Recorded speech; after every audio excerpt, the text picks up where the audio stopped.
जय राम श्री राम जय राम जय जय राम।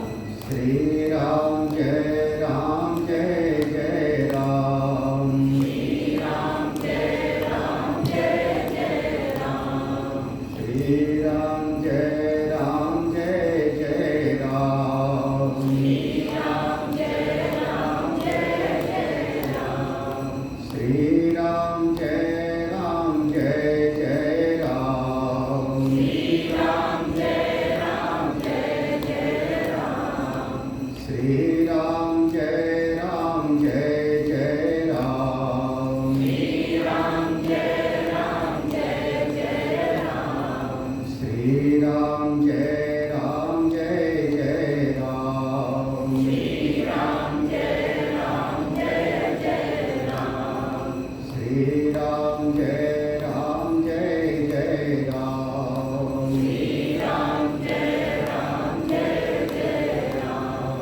श्री राम जय राम जय जय राम श्री राम जय राम जय जय राम। श्री राम जय राम जय जय राम श्री राम जय राम जय जय राम। श्री राम जय राम जय जय राम श्री राम जय राम जय जय राम। श्री राम जय राम जय जय राम श्री राम जय राम जय जय राम। श्री राम जय राम जय जय राम श्री राम जय राम जय जय राम। ॐ सहनावतु सहनौ भुनक्तु सह वीर्यं करवावहै तेजस्विनावधीतमस्तु मा विद्विषावहै ॐ शान्ति शान्ति शान्तिः अखण्डमण्डलाकारं व्याप्तं येन चराचरं तत्पदं दर्शितं येन तस्मै श्रीगुरवे नमः। अज्ञानतिमिरान्धस्य ज्ञानाञ्जनशलाकया चक्षुर्मीलितं येन तस्मै श्रीगुरवे नमः। गुरोर्ब्रह्मा गुरोर्विष्णु गुरोर्देवो महेश्वरः गुरोर्साक्षात् परं ब्रह्म तस्मै श्रीगुरवे नमः। त्वमेव माता च पिता त्वमेव त्वमेव बन्धुश्च सखा त्वमेव त्वमेव विद्या द्रविणं त्वमेव त्वमेव सर्वं मम देव देवो। गजाननं भूतगणाधिसेवितं कविर्जम्बो फलचारुभक्षणम् उमासुतं शोकविनाशकारकं नमामि विघ्नेश्वरपादपङ्कजम्। अतुलितबलधामं हेमशैलाभवेहं दमदमकृशानं ज्ञानिनामग्रगण्यं सकलगुणनिधानं वानराणामधीशं रघुपतिप्रियभक्तं वाक्यजातं नमामि।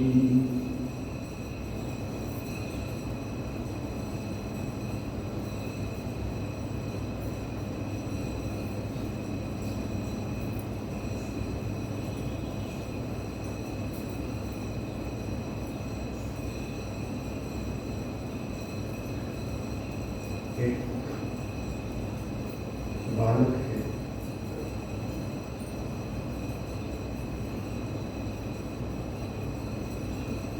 उसके चित्त में विद्या अध्ययन की भावना थी। मैं ज्ञान प्राप्त करूं, साधना करूं, भजन करूं। वो अपनी माता से आज्ञा मांगता है और माँ ने कहा ठीक है जाओ।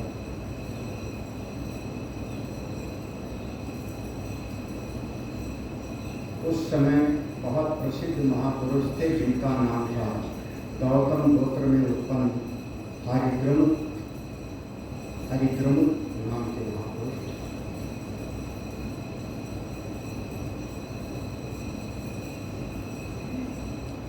उनके पास वो बालक उनके पास गया, मैं आपके पास शिक्षा प्राप्त करने के लिए आया हूँ, विद्या अध्ययन के लिए आया हूँ।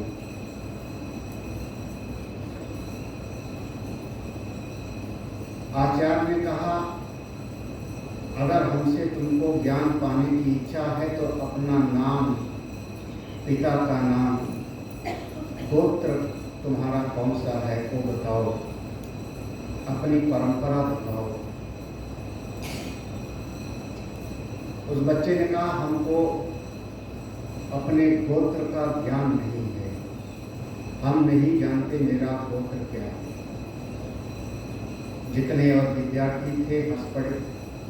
ऐसा बच्चा देखो जिसको अपना गोत्र ही नहीं पता है।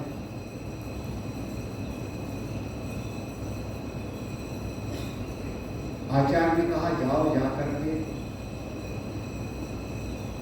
अपने गोत्र को जान करके आओ।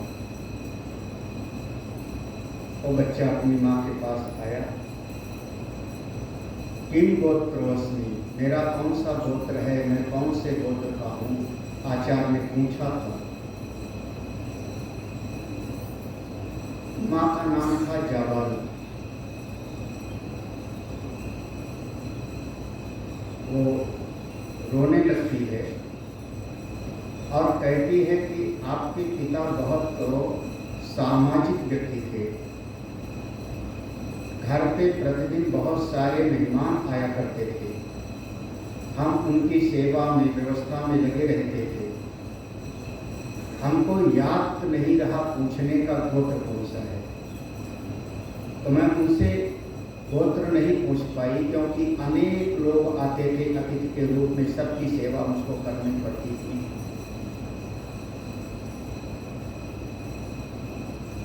और जब तुम गर्भ में थे किसी कारणवश तुम्हारे पिता से हमारा विछोह हो गया, वो नहीं रहे, तो हमको नहीं पता कि तुम्हारा कौन सा गोत्र है।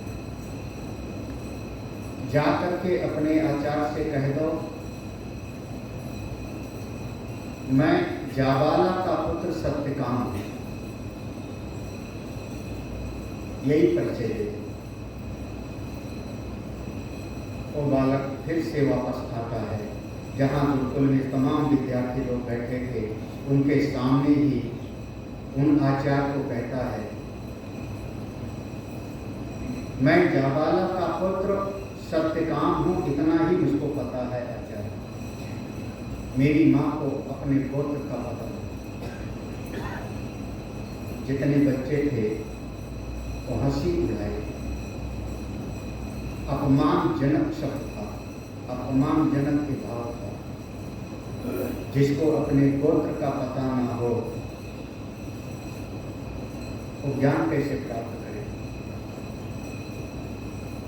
लेकिन आचार्य खड़े हो गए। आचार्य ने उठ करके उस बच्चे को हृदय से लगाया, बेटा तू इतना सत्य बोला, सत्यवादी है, इसको दूसरा कोई छुपा करके बोल सकता था, दूसरा कोई इसको दूसरे तरीके से बोल सकता था, लेकिन तुमने संसार की परवाह न करते हुए, संसार के अपमान की परवाह न करते हुए तुमने बिल्कुल सत्य बोला है और सत्य को ही चाहते हो, तो मैं तुम्हारा नाम रखता हूँ सत्यकाम।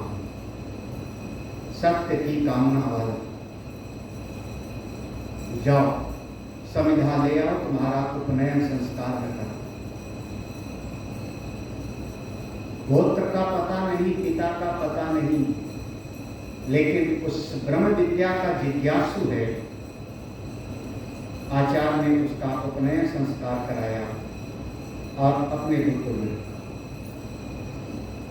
कुछ दिन के बाद अब जब विद्यार्थी जैसे और थे वैसे वो भी हैं, लेकिन अब थोड़ी धैर्य की, उस जिज्ञासा की एक परीक्षा भी होती है। आचार्य ने कुछ बुद्धि गायों को दिया, कुछ सत्यकाम को, कमजोर सी, बीमार सी बुद्धि गायों को, लो सत्यकाम इनको लेके चले जाओ जंगल। उनका गुरुजी कब आऊंगा?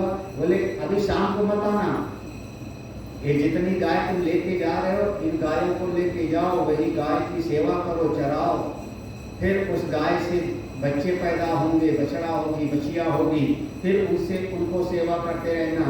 ये गाय जब 1000 हो जाएंगी तब वापस आना, तब मैं तुमको ब्रह्म ज्ञान दूंगा। अब तो मेरे ख्याल में किसी भी इतनी सामर्थ्य नहीं होगी। जब 1000 गाय हो जाएंगी तब 400 गाय से 1000, तब वापस आना। आप लोग कहोगे महाराज हम रिटर्न टिकट पहले लेके आए हैं घर पर, सवेरे जाते हैं शाम को वापस। अरे एक जान इतना आसान तो नहीं था, लेकिन अब जितनी आसानी से ये दिया जाने लगा फिर उतने कीमत कम होने लगी। जो चीज आसानी से मिल जाती है उसकी कदर थोड़ी कम हो जाती है। वो बच्चा फिर जंगल में गया गाय को लेकर के, धीरे धीरे सेवा करते करते बछड़े भी हुए, गाय भी हुई, बढ़ती गई संख्या, और एक दिन अब भूल ही गया सब। अब उसको तो बस यही ध्यान रहे कि गायों का ध्यान रखना है, कहीं बिछुड़ न जाए, उनको चारा पानी। ऐसे धीरे धीरे वर्ष दर वर्ष बीत गए। एक दिन शाम के समय अग्नि जला करके बैठा है, सायं के समय सर्दी का समय होगा, बैठा है, गाय बैठी हैं। उन गायों में से एक वृषभ, एक बछड़ा उस सामने आया। हो सत्यकामा, हे सत्यकाम सावधान। सत्यकाम चौंक पड़े, मेरी इन गायों में एक ऐसा भी जो संस्कृत बोलता। अरे सावधान हो गए सत्यकाम। उस बछड़े ने, वृषभ ने कहा सत्यकाम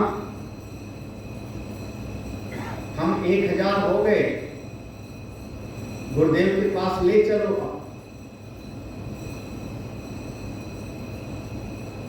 उसने कहा जो आ गया। वो वृषभ कहता है सत्यकाम ब्रह्म 4 पाद वाला है, ब्रह्म के 4 पाद हैं। उस ब्रह्म के प्रथम पाद का उपदेश मैं तुमको करता हूं, सावधान होकर के सुनो और धारण कर लो। और ब्रह्म का प्रथम पाद प्रकाशवान, उसका लक्षण बताए। सत्यकाम ने कहा भगवान समझ में बात आ गई, ब्रह्म का प्रथम पाद, द्वितीय पाद। वृषभ ने कहा द्वितीय पाद का उपदेश मैं नहीं करूंगा, अग्नि देवता जिनके सामने बैठे हो ये करें। वृषभ देवता किनारे हो गए। फिर दूसरे दिन वो शाम के समय फिर आग जला के बैठे हैं। अग्नि देवता साक्षात प्रकट होते, अग्नि से आवाज आती है, हो सत्यकाम ब्रह्म के द्वितीय पाद का श्रवण करो, ब्रह्म का द्वितीय पाद अनंतवान।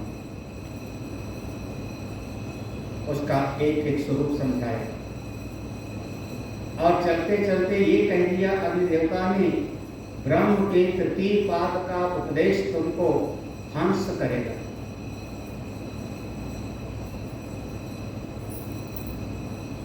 अब एक दिन गाय चर रही थी, दोपहर का समय हुआ, गायों को पानी पिलाना है, सरोवर के किनारे लेके आए।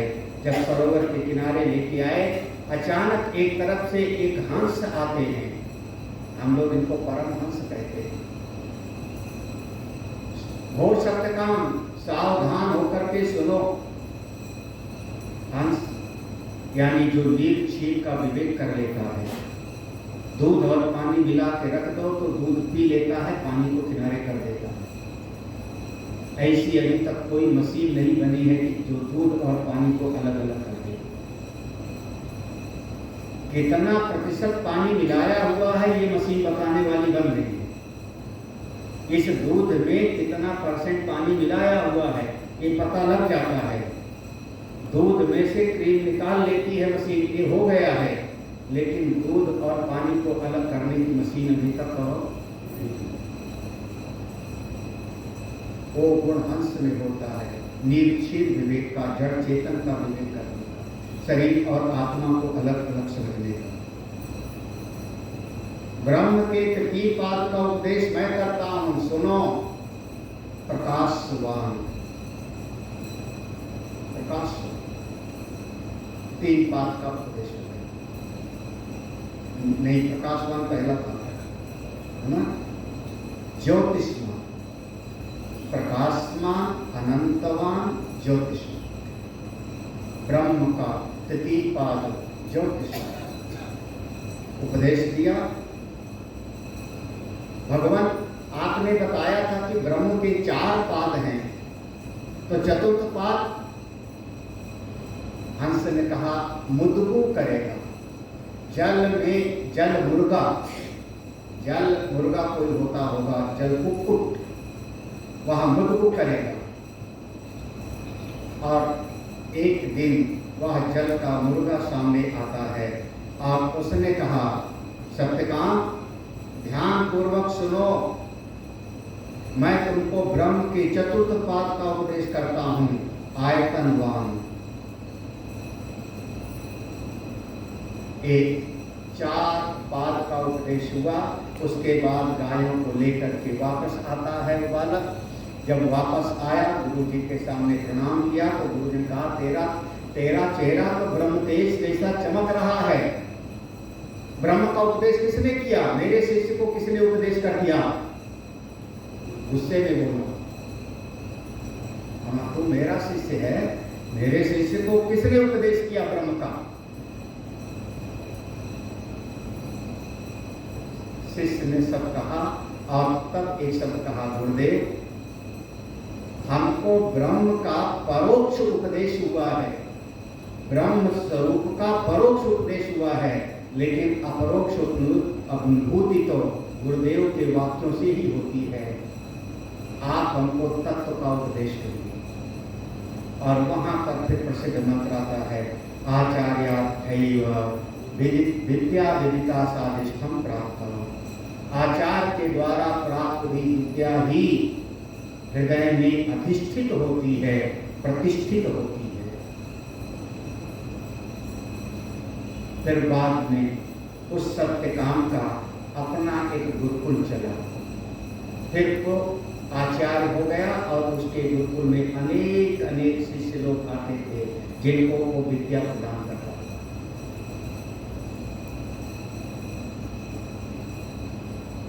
सत्यकाम जैसा बालक जिसको अपने पिता का पता नहीं, गोत्र का पता नहीं,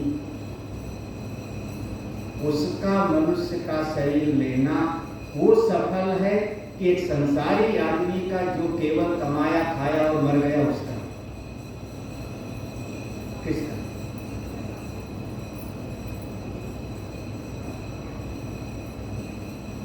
प्रश्न यही था ना, करुण जी ने पूछा था, सबते दुर्लभ कवन शरीर।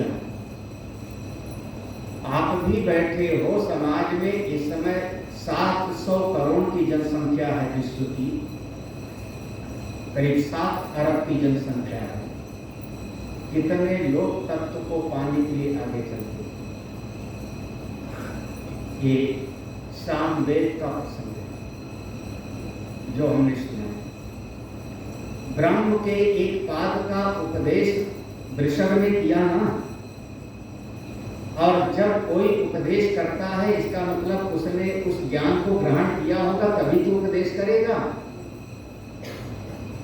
तो भले उसका शरीर वृषभ का है, बैल का है, लेकिन वो ब्रह्म के एक पाद का उपदेश करता है, यानी ब्रह्म को जानता था।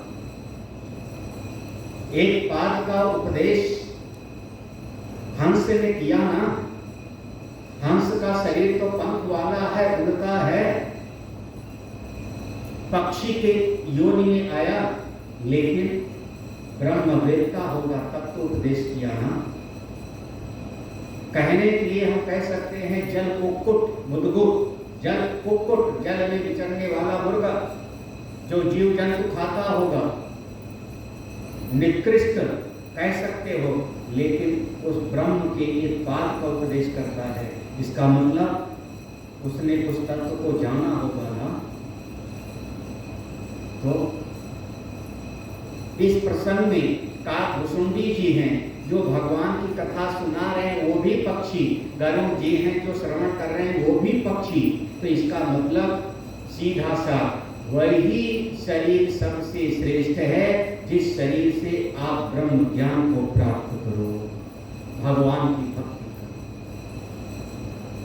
कल किसी ने ये शब्द बोला था, मैं समझ गया जो बोले थे कि वो पहले के सत्संग सुने थे, आज नहीं दिख रहे हैं अभी।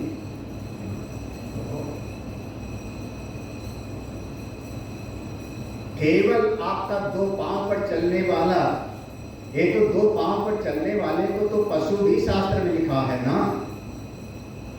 दो पांव पर चलने वाले को पशु भी लिखा है। आहार निद्रा भय मैथुनंचा समान एतत् पशु नराणां धर्मो हि तेषाम् अधिको विशेषो धर्मेण हीनः पशुभिः। तो दो पांव पर चलने से ही आप श्रेष्ठ नहीं होते। श्रेष्ठ कब हो? जब आप भगवान की भक्ति के मार्ग पर चले, जो आत्मज्ञान के मार्ग पर चले, जो अपने चित्त में मोक्ष की कामना वाला हो, वो शरीर श्रेष्ठ है। हाँ, दूसरी बात, भगवान ने एक ऐसी संभावना देखी कि एक मनुष्य के शरीर में संभावना है सीखने की।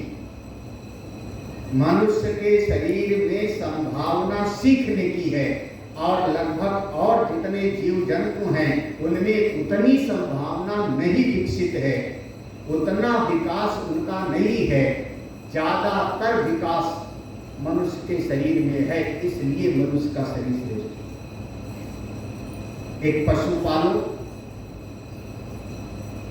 हम कहते हैं जहां जिस माहौल में रहोगे बच्चा उस भाषा को सीख जाता है। अगर तमिलनाडु में बच्चा पैदा हुआ घर में तो तमिल भाषा उसकी मातृभाषा हो जाएगी, सीख जाएगा। अगर पंजाब में बच्चा पैदा हुआ तो पंजाबी सुनता रहता है तो उसकी मातृभाषा पंजाबी हो गई, सीख जाएगा।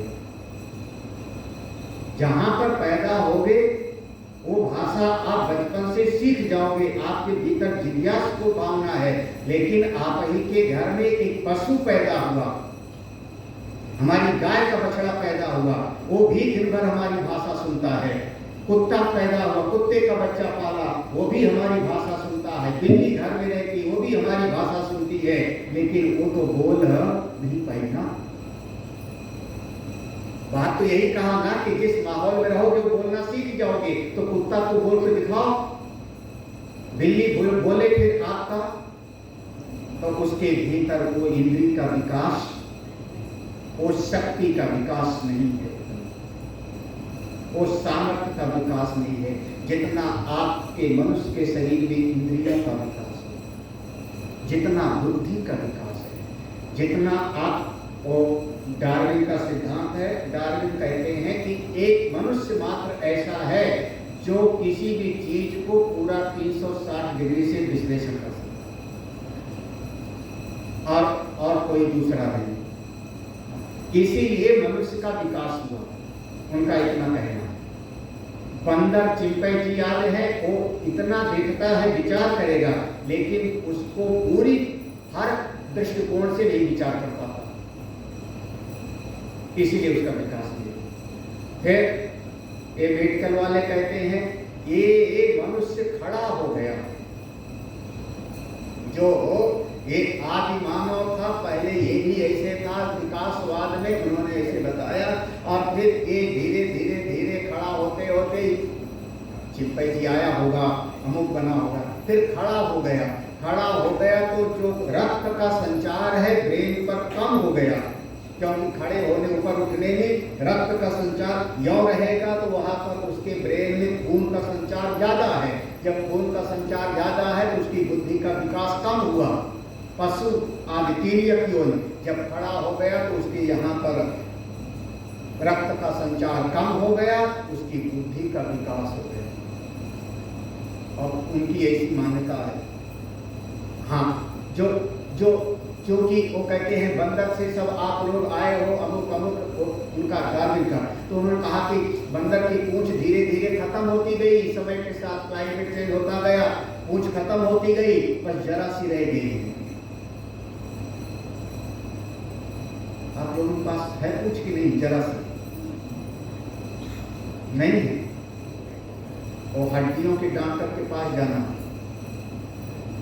हड्डियों के डॉक्टर से कहना महाराज हमारा रीढ़ की हड्डी का थोड़ा बताओ, तो रीढ़ की हड्डी को बताने में कहेंगे ये जगह पर वो रीढ़ की हड्डी, जैसे कभी सुना हुआ L3, L4, L5, तो एक जगह को कहेंगे टेल पॉइंट। सुना है सर? नहीं सुना? टेल पॉइंट, टेल पॉइंट माने टेल माने वो पूंछ है जो धीरे धीरे खत्म हो गई है, बस ऐसा कहते पूंछ है धीरे धीरे समय के साथ में खत्म हो गई है। आप हो बस बंदर ही खत्म हो गई, अब खड़े हो गए हो, खड़े हो गए। और हाँ, और नहीं तो आप बढ़िया करिए शीर्षासन बचपन से 1 घंटा 2 घंटा। जब शीर्षासन करोगे तो सिर नीचे पांव ऊपर, रक्त का संचार आपके सिर में ज्यादा जाएगा, ब्रेन में धीरे धीरे बुद्धि का विकास कम हो जाएगा। इसीलिए कई बार लोग कहते हैं पहलवान जो है मजबूत होता है, पटक देता है, लेकिन अब वो आप जान लो, हम नहीं कहेंगे। आपकी बुद्धि का विकास हो गया है। पशु के पास चारा लेके जाओगे ना तो वो हरा हरा चारा देख करके दौड़ेगा, उसको इतनी कल्पना नहीं कि ये प्राणी हरा चारा दिखा रहा है, बाद में रस्सी में बांध देगा, ये नहीं सोच रहा है, वो चारा खाने के दौड़ पड़ता है। हम लोग अगर कोई आपको जरा सा लालच देवे तो आप विचार करते हो ये इतना लालच दे रहा है, इसका मतलब क्या है? इस दुनिया में फ्री में कोई आदमी, आप दूर से विचार कर रहे हो ना, आपके भीतर बुद्धि का विकास हो गया, इसलिए जिसकी बुद्धि का विकास हुआ वो श्रेष्ठ है। अब मान लो भाई आप पढ़े लिखे हो ना, और हो सकता है किसी बिल्कुल आदिवासी समाज का जिसने कभी स्कूल नहीं देखा, केवल वैसे खाना पीना उसका है आदिवासी समाज के जैसे, तो आप उससे अपने आप को श्रेष्ठ समझोगे कि नहीं? आप चले जाओ छत्तीसगढ़ में, मध्य प्रदेश में, वहाँ का जो आदिवासी इलाका है उनके साथ बैठ करके आप खाओ, देखो पता लग जाएगा, उनके रहन सहन के साथ रहो, क्योंकि उनका उतना बौद्धिक विकास नहीं हुआ, उनको उतना मौका नहीं मिला, वो विद्यालय नहीं गए। आप विकसित हो गए तो थोड़ा अलग हो गया, उसको एक नाम दिया गया, कल्चर्ड हुआ, सभ्य हुआ। क्या हुआ? आप पढ़ते लिखते थे ना, यही तो सिखाया जाता है बच्चे को, इसीलिए तो स्कूल भेजते हो। तो जितना बुद्धि का विकास होता गया उतने आपकी बुद्धि का विकास हुआ। आप मजबूत से मजबूत हाथी से भी लकड़ी ढुलवा सकते हो, शेर से सर्कस दिखवा सकते हो, इस बुद्धि के बल से। इसलिए मनुष्य का शरीर नंबर 1, जिस शरीर से भगवान का भजन कर सको वो शरीर श्रेष्ठ है। दूसरी बात, जिसकी बुद्धि का विकास हुआ, जिसकी बुद्धि में अपने भविष्य को लेकर के थोड़ा चिंतन हुआ, हमारा लोक परलोक सुधरे, समझना उस रिश्ते में। जब यहाँ पर आप 10 साल आगे की सोचते हो, बच्चे को कह दो अभी पढ़ लो, नहीं तो बाद में हल चलाना पड़ेगा, तो आप 10 साल आगे की बात बच्चे को बता रहे हो ना। तो ऐसे 10 साल आगे, 100 साल आगे क्या होगा, जिसकी बुद्धि उसका चिंतन कर ले, समझना वो श्रेष्ठ है, भविष्य की बुद्धि। एक बात और, जब मन में इच्छा हुई कि नहीं मैं भगवान का दर्शन करूं, मैं भगवान को पाऊं, आत्मज्ञान प्राप्त करूं, आत्म साक्षात्कार हमको हो जावे, मुक्ति यही मिले, तब क्या करें? तो कहा 4 जगह पर दर्शन हो सकता है। यथा दर्शे तथात्मनि, यथा स्वप्ने तथा पितृलोके, यथा सुपरिदृशे तथा गंधर्वलोके, छाया तपयोरि ब्रह्मलोके। 4 जगह पर अगर कोई इस शरीर को छोड़ने के बाद पितृलोक गया और यहाँ से भावना करता रहा कि हमको भगवान का दर्शन करना है, आत्मा का अनुभव करना है, लेकिन यहाँ पूरी साधना नहीं कर पाया और शरीर छोड़ के गया, पितृलोक गया, तो पितृलोक में वैसे दर्शन होगा जैसे आपको कभी स्वप्न में कोई चीज दिखाई पड़ जाए। यथा स्वप्ने तथा पितृलोक। स्वप्न में बहुत सारी चीजें हमको दिखाई पड़ती है, झिलमिल सी, ढिलमुल सी, अभी अभी दिखता है और अभी गायब हो जाएगी। जैसे स्वप्न में हमको दिखाई पड़ता है, बिल्कुल वैसे पितृलोक में दिखाई पड़ सकता है, लेकिन वहां टिकाऊ नहीं। जैसे स्वप्न में अभी हो सकता है हमने हाथी देखा था और अगले क्षण हाथी के बजाय हम राजा देख रहे हैं, गायब हो गया। ऐसे स्वप्न के जैसे पितृलोक में दर्शन हो सकता। यथासु परियुदृशे तथा, अच्छा मान लो आप ये शरीर छोड़ के चले गए गंधर्व लोक में, तब गंधर्व लोक में भी दर्शन हो सकता है, लेकिन कोई गारंटी नहीं कि कैसा होगा। इस दुनिया में हम सरोवर के किनारे गए, तालाब के किनारे, हमारे हाथ में एक डंडा है, छड़ी है। छड़ी वैसे मेरे पास है, आजकल संभल के गए। अच्छा, एक डंडा है, एक डंडा बिल्कुल सीधा है, बिल्कुल सीधा है, यहां तक तो सीधा है। इसको पटरी से नाप लो, धागे से नाप लो, बिल्कुल सीधा है। आप नहर में, नदी के किनारे जाओ, पानी में डालो और पानी में इतना डाल करके बगल से देखो, कैसा दिखाई पड़ेगा? सीधा कि टेढ़ा? सीधी लकड़ी है, सीधी लकड़ी को पानी में डालो और देखो, सीधा दिखेगा या टेढ़ा? क्या हुआ तुम लोग थोड़ा प्रैक्टिकल करो, साइंस वाले बनो। हाँ, सीधा दिखेगा या टेढ़ा? चले चलो हरिद्वार में करना है प्रैक्टिस।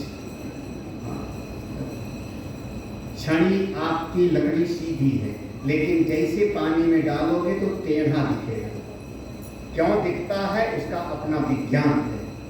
तो जैसे पानी के अंदर आपने सीधी लकड़ी डाली तो भी टेढ़ा दिखा, ऐसे अगर कोई गंधर्व लोक पहुंच गया तो गंधर्व लोक में दर्शन हो सकता है, लेकिन हो सकता है उल्टा पुल्टा दर्शन हो गए, टेढ़ा सा दर्शन हो गए, बिल्कुल साफ साफ दर्शन है।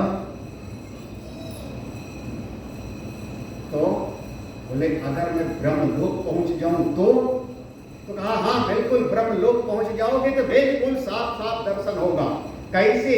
जैसे धूप और छाया का दर्शन होता है, जैसे अंधकार और प्रकाश बिल्कुल अलग अलग दिखता है, ऐसे ब्रह्मलोक में बिल्कुल साफ साफ अलग अलग दर्शन। पूछा महाराज फिर तो ब्रह्मलोक सबसे बढ़िया, हम वहीं जाएंगे? तो कहा एक बात बताओ, एक कहावत है ना, खोदा पहाड़ और ब्रह्मलोक कैसे आसानी से मिल जाएगा क्या? खाला जी का घर है, अरे ब्रह्मलोक मिलने के लिए जितनी साधना करनी पड़ती है उसका 10वां हिस्सा कर लो ना, तो यहीं पर आपको अपनी आत्मा का, परमात्मा का अनुभव हो जाएगा, भगवान का। कैसे? जैसे कभी दर्पण के सामने खड़े हो जाओ, तो दर्पण के सामने खड़े होते हो तो उसमें अपना प्रतिबिंब बिल्कुल साफ साफ दिखाई पड़ता है। तो जैसे दर्पण में अपना प्रतिबिंब दिखता है, वैसे कोई साधना करे तो यहीं पर अपने अंतःकरण में भगवान का दर्शन हो सकता है, आत्मा की अनुभूति हो सकती है। इसलिए मनुष्य का जीवन श्रेष्ठ है। और लोगों में कठिनाई है, साफ साफ अनुभूति नहीं है, लेकिन इस शरीर में, आपके अंतःकरण में, हृदय में ऐसी एक योग्यता है कि कोई साधना करे तो परमेश्वर का अनुभव बिल्कुल साफ साफ होता है। इसलिए अब हम कह सकते हैं, हनुमान जी ने जैसे दिखा दिया सीना।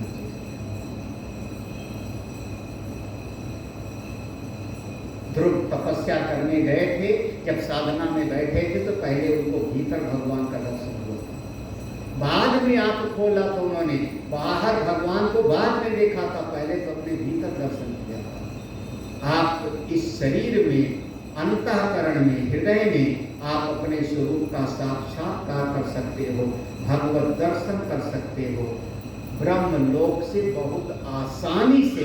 इसलिए ये मनुष्य का शरीर अब संभवतः अब ज्यादा समझाने की जरूरत नहीं है। मनुष्य का शरीर सबसे श्रेष्ठ है। क्यों? क्यों?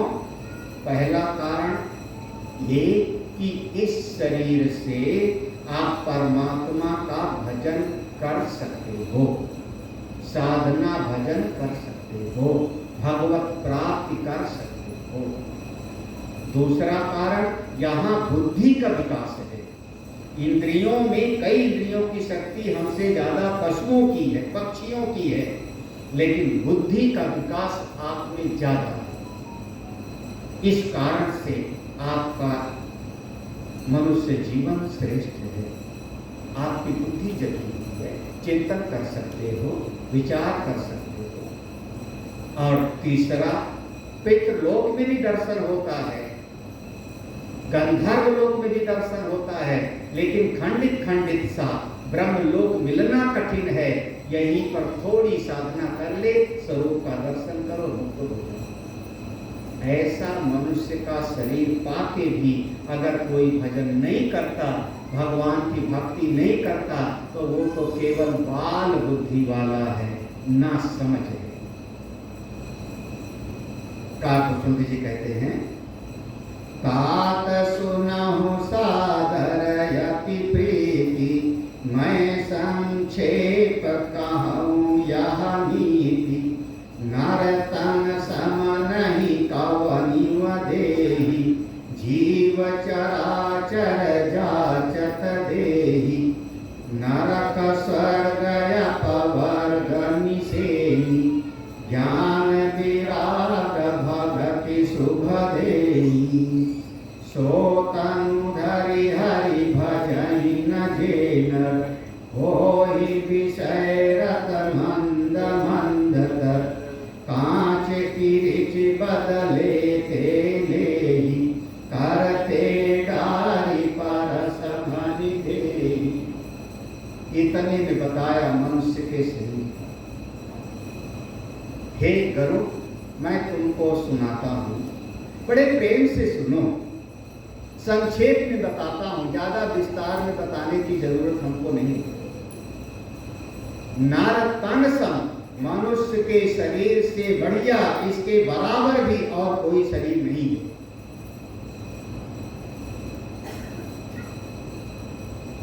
पुण्य कर्म हो आपके, और उसमें भी ईश्वर की कृपा हो, तो आपको ये शरीर प्राप्त हो। ये शरीर प्राप्त। अब इस शरीर का हिसाब लगा लो कभी,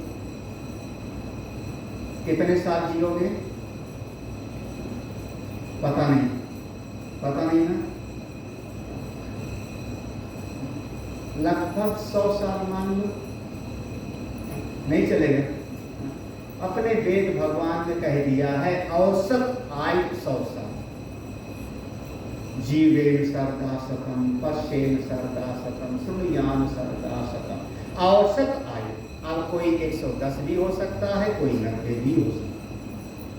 वैसे आजकल औसत आयु अपने भारतवर्ष में औसत आयु लगभग कितनी? हाँ, 77 और ठंडे इलाकों में, ठंडे देशों में तो फिर अभी और समझो। जहाँ पर ठंडा इलाका है, जैसे ठंडी जगह पे सामान भी जल्दी खराब नहीं होता ना, फ्रिज में रखते हो तो दाल जल्दी नहीं खराब होती। आटा गूंद के रख दे तो जल्दी नहीं खराब होता, खुले में रख दो तो खराब होगा। तो गर्म देशों में आयु कम है और ठंडा जहाँ होता है वहाँ की आयु थोड़ी ज़्यादा। दोनों का औसत आयु अलग अलग है। लेकिन मान लिया मैंने 100 साल, मान लिया 100 साल, तो 100 साल में से 30 साल तो आप सो के बिताओगे कि नहीं? वैसे मैं कम कह रहा हूँ, क्योंकि बचपन में जब तक बच्चा रहता है 6-7 साल तक दिन भर सोता रहता है, दूध पीता है और सोता है, जगता है फिर रोएगा, फिर दूध पिएगा, फिर सो जाएगा। आप लोग भी बड़े बुजुर्ग भी हो तब भी कम से कम 6-7 घंटा तो बिस्तर पे रहते। तो 1/3 हिस्सा, आपकी आयु का 1/3 हिस्सा सोने में गया कि नहीं? हिसाब लगाओ तब। 1/3 हिस्सा, 1/3 हिस्सा आपका तो सोने में जाएगा। अब जो बचा वो उसमें से आप कम से कम जो बचा उसमें से आप 1/3 हिस्सा तो संघर्ष की तैयारी में डालेगा। समझ में आया कि नहीं? संघर्ष ही जीवन है, प्रति पीछे लिखा हुआ है। ना समझ में आवे तो और मैं कह दूं, जब मैं स्कूल में जाता हूँ और बच्चों को यूनिफॉर्म में और बस्ता उस्ता लिए देखता हूँ तो मैं तुरंत मेरे दिल में आता है ये बच्चे बेचारे संघर्ष की तैयारी करते हैं। क्योंकि अभी इनको ज्यादा पता नहीं, अभी तो तैयारी कर रहे हैं, बाद में नौकरी और कमाने की बात आएगी ना। तो अभी क्या कर रहे हैं वो? तो बच्चे लोग नाराज मत होना। अभी तो कम से कम कितना, एक बच्चा अगर 20 साल तक पढ़ता है तो मेरे ख्याल में 1/3 तो उसका गया पढ़ाई में, तैयारी में। ठीक है ना? फिर आगे और बताएं, और कम से कम 1/4, आप हिसाब लगा लेना, गणित हमारी कमजोर है। 1/4 तो जाएगा उसमें जब खास करके चला नहीं जाओगे उसमें। समझ में आ रहा है? जब कुछ ज्यादा शरीर से कर नहीं पाओगे तो घर वाले भी कहते हैं अब आश्रम जाओ। क्यों? कब? जब चला ना जावे, कान से सुना ना जावे, घुटना दर्द करे, फिर आश्रम। महाराज आश्रम वाले भी फिर बाद में नहीं रखते हो, कहते प्रवीण जो कह रहे हो ना, बाद में जब शरीर में ताकत नहीं रहती तो आश्रम वाले भी नहीं रखते, हम भी नहीं रखेंगे। तो इसलिए अब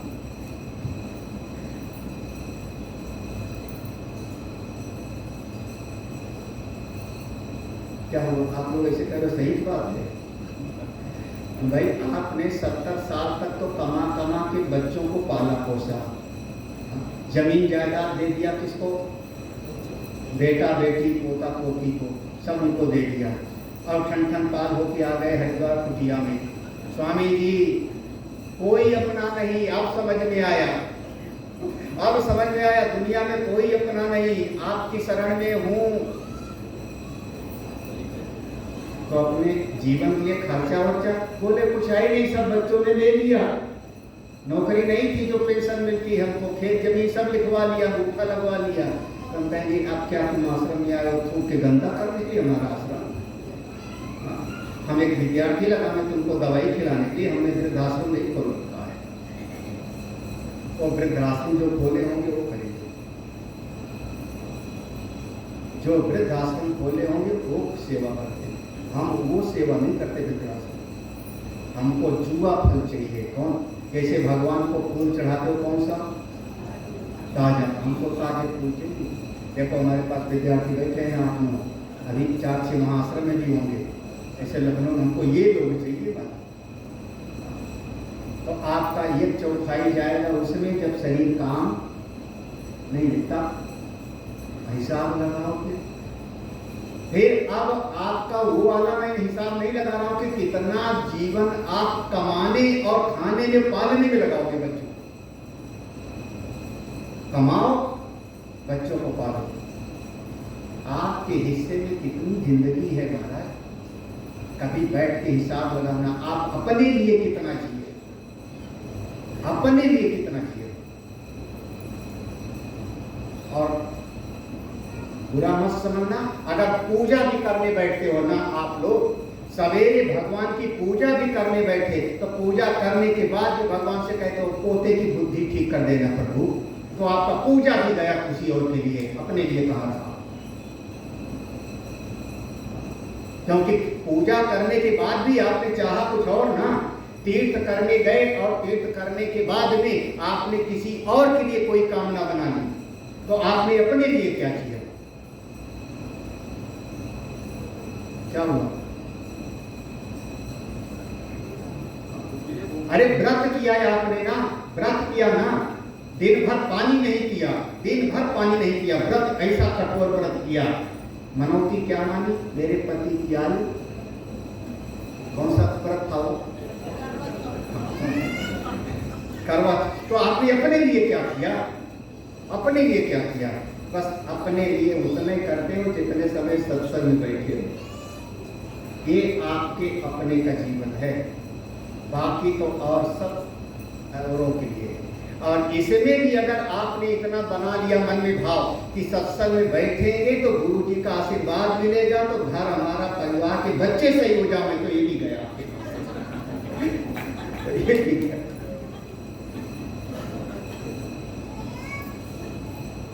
मनुष्य का जीवन दुर्लभ है, इसको सजाओ, बढ़िया बनाओ, कुछ अपने लिए करके जाओ। इसी शरीर से आप, जैसे एक सीढ़ी होती है, सीढ़ी एक होती है, उसका काम 2 होता है। उसी सीढ़ी से आप ऊपर भी चले जाते हो और उसी सीढ़ी से आप नीचे भी आते हो। अरे बच्चे को चुप करा लो, बच्चे को चुप कराओ, उसको बाहर ले जाके खिलाओ, घुमाओ। बोले सच्चिदानंद भगवान की, वृंदावन बिहारी लाल की। आपकी 1/4 जिंदगी बच्चे को संभालने में जाती है ना? पहले अपने बच्चों को पाला, उसके बाद बस आपका अपने लिए क्या हुआ? ये शरीर से आप नरक भी जा सकते हो, इसी शरीर से स्वर्ग भी जा सकते हो। नरक का स्वर्ग अपवर्ग।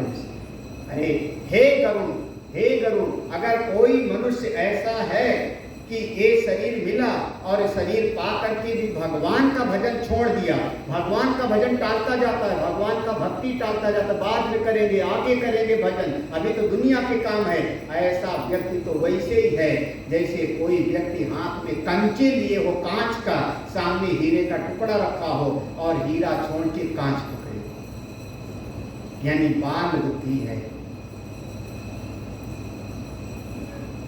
या जितना समय आप सत्संग सुनते हो, जितना समय आप सेवा करते हो संतों की, भगवान की, जितना समय तक आप ध्यान भजन करते हो, ये आपकी असली कमाई है, ये आपका साथ देने वाला है। बाकी मानो चाहे ना मानो, 25 साल तक बच्चे को पालो, वो काम नहीं देते मौके पर। जाके कनाडा बैठ गए, ऑस्ट्रेलिया बैठ गए, वहाँ से फोन पर कहेंगे टेक केयर मम्मी, ध्यान रखना। आजकल तो वो भी जो है, अभी हमको एक बिल्कुल ऐसी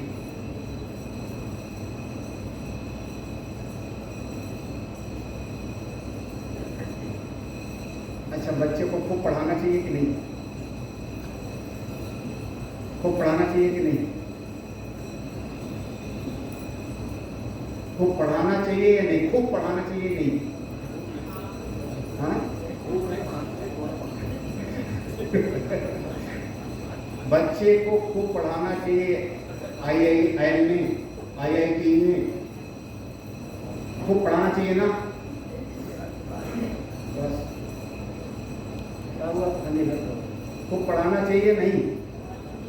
पढ़ाना चाहिए, कोई बात नहीं, बहुत बढ़िया, पढ़ाओ लिखाओ, हम मना नहीं कर रहे हैं, पढ़ाओ लिखाओ। आखिर में नौकरानी रखना, वही पानी पिलाओ। क्योंकि ज्यादा पढ़ा लिखा होगा तो जाके वाशिंगटन में नौकरी करेगा ना, वो न्यूयॉर्क में करेगा, वहां जाके घर खरीद लेगा, बड़ी जगह पे रहेगा। और आप मम्मी पापा का उनके पास मन नहीं लगेगा। आप जाओगे तो एक हफ्ते में भाग आओगे, जो लोगों के होंगे पता कर लेना। हमारे वीरेंद्र अग्रवाल तो दिल में धक कर रहा होगा। जाके रह लो आप अपने बेटे बहू के पास में, नहीं मन लगे, रंजना तो बैठी है, 10 दिन में कहे मन होगा चलो, तो कम पढ़ा लिखा होगा तो कम से कम हमको रोटी तो खिलावेगा, थोड़ा लड़ लेगा लेकिन पानी तो पिलाएगा। क्या हुआ? मनो सही है कि गलत? अरे आप तो सही कहूं, हमारे जितने चेले ज्यादा पढ़ लिख गए हम ही को राम राम करके चले गए। ये मेरा अपना अनुभव है, मैंने अपने अनुभव से बोला है। हम जिनको जिनको ज्यादा ब्रह्म ज्ञान सुना दिए हमको नमस्ते करके चले गए, इसलिए मैंने सोचा ज्यादा ज्ञान नहीं सुनाया करूंगा। तो वो अपना अलग झंडा उठा लिया, झंडा ऊंचा रहे हमारा, अपना अलग आश्रम, एक नहीं कम से कम आधा दर्जन तो होंगे दर्जन। तो इसलिए महाराज आप अपने लिए क्या करते हो थोड़ा करो। क्या अब मैं नहीं करूँ तो पढ़ाना मत, पढ़ाओ, लेकिन भविष्य के लिए तैयार भी, क्योंकि बहुत ज्यादा पढ़ाओ, खूब पढ़ो, खूब पढ़ो।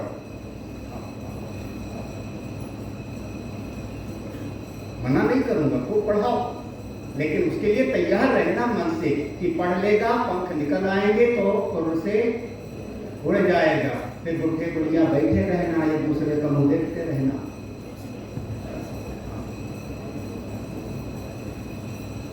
नाराज तो नहीं हो रहे कोई?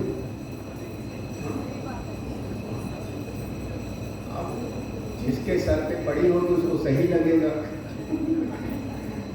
तो अब मुसीबत एक और बड़ी बात है, एक बच्चा घर में हो गई, दिन भर वो बच्चा, उसकी बीवी हमारा ख्याल रखे, दवाई खा लो पिताजी, पानी पी लो, नाश्ता कर लो, दिन भर वो ख्याल रखे। एक बच्चा विदेश रहता हो, ऑस्ट्रेलिया में, इंग्लैंड, वो फोन करता है, फोन पर बड़े प्यार से मम्मी पापा, महाराज जो घर पे दिन भर हमारी केयर कर रहा है ना, वो तो घर की मुर्गी दाल बराबर। और कोई मेहमान आ गया, बहन आ गई, ननद आ गई, वो मेरा बेटा जो वहाँ बहू है ना बहुत अच्छी है, वो जो वहाँ बहू है ना ऑस्ट्रेलिया में बहुत अच्छी है। तो ये घर वाली जो दिन भर करती रही थी, उसका दिल जलता है, तो वो कहती जो वही जाओ ना। तो मुसीबत ये है कि दूर के ढोल सुहावने, यहाँ जो सेवा कर रहा है उसमें आपको अच्छाई नहीं दिखती, अच्छाई दिखती उसमें, और रहना है यहाँ पर। और ये जीवन की, परिवार की विडंबना है, और जिसके कारण पारिवारिक क्लेश होता है। परिवार में ज्यादातर समस्याओं का कारण ये होता है कि आप जिसका खाते हो उसका नहीं, बल्कि किसी और का खाते हो। खाते किसी और का हो, सेवा कोई और करता है, और आपका मन गाना कोई किसी और जो 6 महीने में एक बार आया, 2 साड़ी दे दिया, थोड़ा सा 5,000 रुपया दे दिया, वो बेटा बड़ा अच्छा हो। बस आप अपने दुख की जड़ हो। जीवन जीना सीखो सत्संग से, मनुष्य का जीवन पाएगा। तो मनुष्य का जीवन सबसे बढ़िया, लेकिन अकल वाले हो तो, और नहीं अकल वाले हो तो पशु में और आप में कोई फर्क नहीं। याद रखना एक शब्द, मनुष्य का जीवन श्रेष्ठ है, बट सभी का नहीं। किसका? जिसने साधना भजन का मार्ग पकड़ा, जो अपनी बुद्धि को विकसित किया, जिसने अपने जीवन के अनुभव से कुछ सीखा, जो ऐसा। हाँ, जिस देवता की पूजा करने जाए उसी की आरती गानी। बिल्कुल, जिस देवता की पूजा करो। अब हम यहाँ पर आरती गान करें और गाने किसका? दुर्गा मैया की, ओम जय दुर्गे मैया। हनुमान जी गदा मारेंगे फिर तुमको। हाँ, तो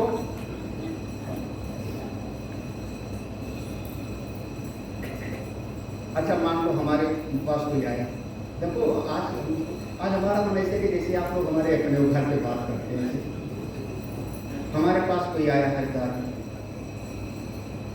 बैठा, बड़ा विद्वान, पढ़ा लिखा, और अब कोई बात कर रहा है। इतने में उसने कहा, स्वामी जी वो महाराज ने जो बात बताई बहुत बढ़िया बात बताई थी।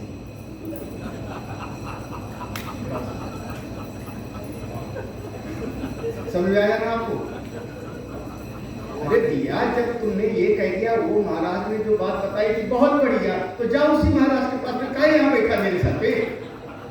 जा यहाँ से। अब तो मेरा तो दिल छलन ही हो गया ना। हाँ?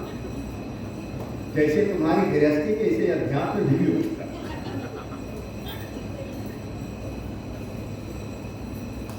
तो हमको कुछ बढ़िया बताना भी होगा तो नहीं बताओगे, जाओ उसे। तो जीवन, मैं कह रहा हूं मनुष्य का जीवन श्रेष्ठ है, लेकिन रोते झींकते हुए जीवन जीना ये श्रेष्ठ नहीं है। बुद्धिमत्ता पूर्वक जीवन जियो, प्रसन्नता पूर्वक जीवन जियो, ज्ञान के साथ जीवन जियो, तब श्रेष्ठ है। सत्संग के साथ तब श्रेष्ठ। बोले वृंदावन बिहारी लाल की। मनुष्य का पहला प्रश्न था सबसे दुर्लभ कौन? हो गया ना समाधान। जिस शरीर से भजन कर सको, सत्संग सुनो, वही सबसे ठीक है। चल गया अगली बात। दूसरा प्रश्न पूछा था सबसे बड़ा दुख क्या है महाराज, और तीसरा प्रश्न पूछा था सबसे बड़ा सुख। अब इसमें लिखा पढ़ा तो अलग है भाई। 4 वाकों से पूछो, लोकायत दर्शन से पूछो तो 4 वाक वाला कहता है कि सबसे बड़ा दुख बीमारी है, क्योंकि ये शरीर जब तक है तब तक सुखी रहो। यावत जीवे सुखम जीवे ऋणम कृत्वा घृतम पिबेत। वो कहता है सुखी जीवन जीना चाहिए, और जब बीमारी हो जाएगी तो हम सुख पूर्वक नहीं जी पाएंगे। तो 4 वाक वाला कहेगा बीमारी ही सबसे बड़ा।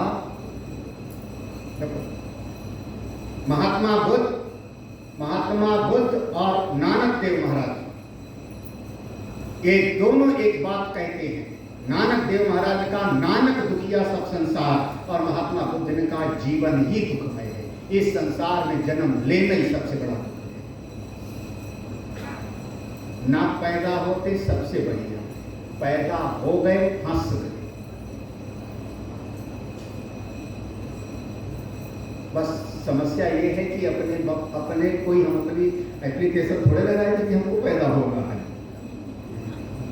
जन्म हो गया, अब शरीर में आ गए, एक दिन शरीर में हम पैदा हो गए, हमको अपने कोई हमारी मर्जी थोड़े वहां चली। लेकिन महात्मा बुद्ध ने कहा जीवन दुख में है। नानक देव ने कहा इस संसार में सब दुखी है, नानक दुखिया सब संसार। इसका मतलब इस संसार में पैदा होना ही सबसे बड़ा, ना पैदा होते हो। क्या वो ऐसे क्यों देख रहे हो सब लोग? न्याय दर्शन वैसे ही दर्शन कहेगा तीन प्रकार का दुख मिलता है जीवन में, भौतिक, दैविक और आध्यात्मिक। ये तीन प्रकार के दुखों से जीव व्याप्त होता है। सांख्य दर्शन कहता है कि आप हो कुछ और, लेकिन किसी और के साथ जब जुड़ जाते हो तो आपका जीवन दुखमय हो जाता है। कहा पुरुषा प्रकृतिस्थोपि भुंक्ते प्रकृतिजान गुणान्। आप हो कुछ और, जैसे आप नाव में बैठ जाओ और ना भी चाहो तो नाव हिलती है तो शरीर हिलेगा, ऐसे आप हो आत्मा, लेकिन प्रकृति के साथ चिपक गए, प्रकृति के साथ जुड़ गए। इसी संबंध का नाम सबसे बड़ा दुख है। यही सबसे बड़ा, क्यों?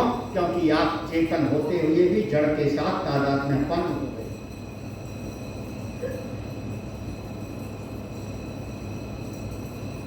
योग दर्शन कहता है सब दुख में, कुछ सब दुख में। योग दर्शन का सूत्र परिणाम तात संस्कार दुख गुण वृत्ति विरोधाचा दुखम ये सर्वम विवेकिना। योग दर्शन कहता है परिणाम की दृष्टि से विचार करो तो थोड़ा ज्यादा खा लो तो रोना पड़ता है, दुखी हो जाता, ना मिले तो। परिणाम की दृष्टि से, ताप की दृष्टि से, संस्कार की दृष्टि से, गुण की दृष्टि से देखो तो जीवन में क्षण क्षण के दुख है। मैंने नाम लिया कुछ दर्शनों का, अब वो उतना सुनाने का समय नहीं है, बड़े गंभीर विषय है सब एक का। मैंने केवल नाम लिया, इशारा किया। इनकी सबकी अपनी अपनी दुख की धारणा। हमारे मन के अनुसार ना हो गई, यही सबसे बड़ा। हमारे मन के अनुसार ना हो गई, यही सबसे बड़ा। लेकिन गोस्वामी जी ने ये सब लिखा पढ़ा नहीं लिखा, ये सब शास्त्रों की बातें हैं, बड़े बड़े शास्त्र की बात, न्याय की, वैशेषिक की, सांख्य की, योग की, मीमांसा की, सब शास्त्रों की बात है। गोस्वामी के लिए अपना अनुभव लिखा। जैसे भगवान शंकर ने कहा ना, उमा कहूँ मैं अनुभव अपना, सत हरि भजन जगत सर्व सब। जब अपना अनुभव की बात होती है तो बहुत अकाट्य हो जाती है। गोस्वामी जी का बचपन कष्ट में बीता है। पैदा होते ही माँ से वियोग, पिता ने त्यागा, जिस दासी ने मौसी ने पाला उसका भी वो घाघरा की बाढ़, कोई नदी की बाढ़ में बिछो हुआ। और सूकर खेत नाम की जगह पे, सूकर खेत जहाँ पर 12 भगवान का प्रकटीकरण हुआ होगा, सूकर खेत नाम की जगह पर वो नदी के किनारे बैठे हैं। 3 दिन के भूखे प्यासे हैं, कोई खाना नहीं मिला है, 5 साल की आयु है। बचपन में माँ बाप का प्यार नहीं मिला है। जिसने पाला पोसा 5 साल का किया उसका भी शरीर पूरा हो गया। दाने दाने को तरसे हैं। और नदी के किनारे अनेक लोग आते हैं, स्नान करते हैं, वहां पर हवन कर रहे हैं। एक बच्चा भूखा बैठा, उसकी तरफ ध्यान नहीं है किसी का। किसी ने एक चना, भीगा हुआ चना बंदरों के लिए डाल रखा था। और कहते हैं कि जहाँ पर गोस्वामी जी बैठे थे उस समय पर उनका नाम था राम बोला, बचपन का नाम राम बोला, क्योंकि पैदा होते राम बोले थे। तो जब वो वहां बैठे थे भूखा प्यासा, एक कोई बंदर दोना लेकर के जिसमें चना था लेके आया, उछलते उछलते, और तुलसीदास के आगे रख करके चला गया। तुलसीदास जी हमेशा कहते थे वो हमारे हनुमान जी हैं, वो हमारे हनुमान जी हैं। वो जो बंदरों को खिलाया था वो लाकर के उनके सामने, और वहीं पर वो महात्मा आए स्नान करने के लिए। देखा एक बच्चा बैठा है, कहाँ घर से भाग के आया, क्या है, कैसे आया, पूछा। और फिर उस संत लेके अपनी कुटिया में आए, नाम था नरहरि दास। उन्होंने फिर 12 तिलक करके उनका दीक्षा दिया और राम बोला से नाम रखा उनका तुलसी। गुरु जी का नाम नरहरि दास, तो शिष्य का नाम हो गया तुलसी। 2-4 साल रहे, रामायण की कथा सुनाई उनको, क्योंकि बचपन की बात है। उसके बाद जब नरहरि दास ने देखा कि बच्चे की बुद्धि बहुत तेज है, एक तुलसी की बुद्धि बहुत प्रखर है, तो उन्होंने कहा तुम चले जाओ काशी पढ़ने के लिए।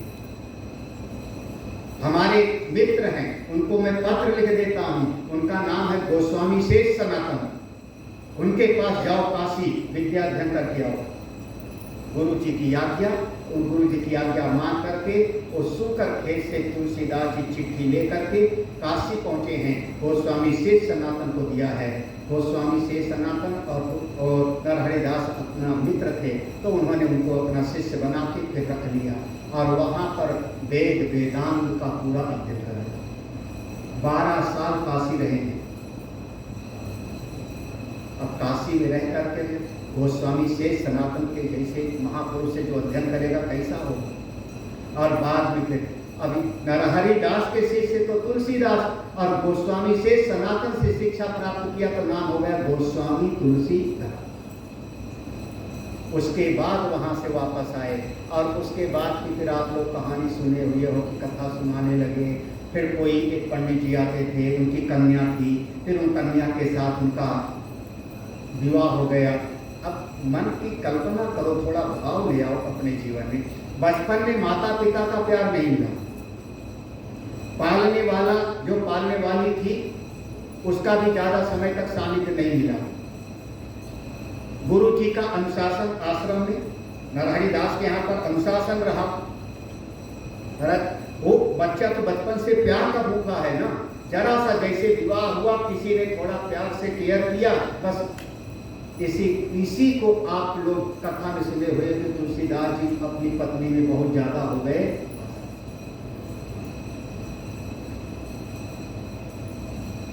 दो चार दिन से कोई भूखा हो, उसके सामने भोजन की थाली रखो, फिर खाता कैसे है देखो। और पेट भरा हो, आपके सामने भोजन की थाली रखो, आप कैसे खाते हो फिर देखो। भूखा होगा तो आप उस हम लोग तो उल्टी सीधी सुन लेते हैं, बस उसकी गहराई में जाते नहीं पता। घोर आसक्त हो गए, उसके कारण पत्नी का प्यार मिला। उसके बाद फिर कुछ घटनाएं घटती हैं और बाद में तो आप जानते हो कि फिर वो बिना बुलाए चली गई थी मायके।